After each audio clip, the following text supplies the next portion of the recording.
The whole system begins to fall. The dot-com boom of 2000 and the bust, and then the subprime meltdown of '08. Both of those cut the market in half. And the storm clouds I see from where I sit are clearly visible. It's not a pretty picture for the buy and holders of 401ks.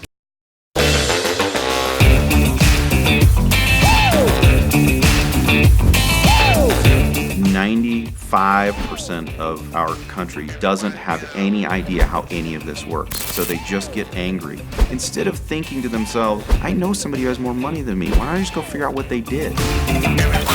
That's really strange that they don't teach money at school. What they teach us to do, get a job, be an employee. I don't want to do that. The rich don't pay taxes legally because the government wants us to do certain things. They're incentives. They tax the stupid, the uneducated, the misinformed. So I'm using debt to get richer. Most people use debt to get poor. Everybody get up. We've watched this great financial experiment absolutely be decimated, yet people are still taking part in the experiment. And because of that, they stay stuck, they stay poor, or maybe middle class at best, with Herculean effort to say, if I have the right work ethic or I work hard enough, I'll be better off. Hard work with the wrong philosophy still equals bankruptcy.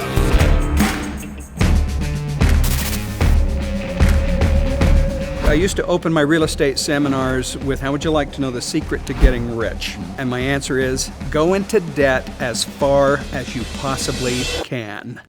Okay. And then I would let there be silence in the room while people kind of digested that. But then I qualified that. It was Einstein that said compound interest is the eighth wonder of the world. It was Rothschilds that said, no, compound interest, tax-free. A dollar doubled 20 times is $1 million if it's tax-free. In a 25% tax bracket, it's only worth $72,000. Wow. When you could have had $1 million. Unemployment is the first and only sign of growth in the economy. I see unemployment, I go, wow, if GDP is pretty flat or going up, and there's been some unemployment, that means output didn't stop. Output probably went up. Making money and keeping money are two very different skill sets. That's the difference between making $250,000 a year and $250 million a year. As long as you keep reading about that and not doing it, you're going to stay where you're at. And I don't think young entrepreneurs these days really understand that.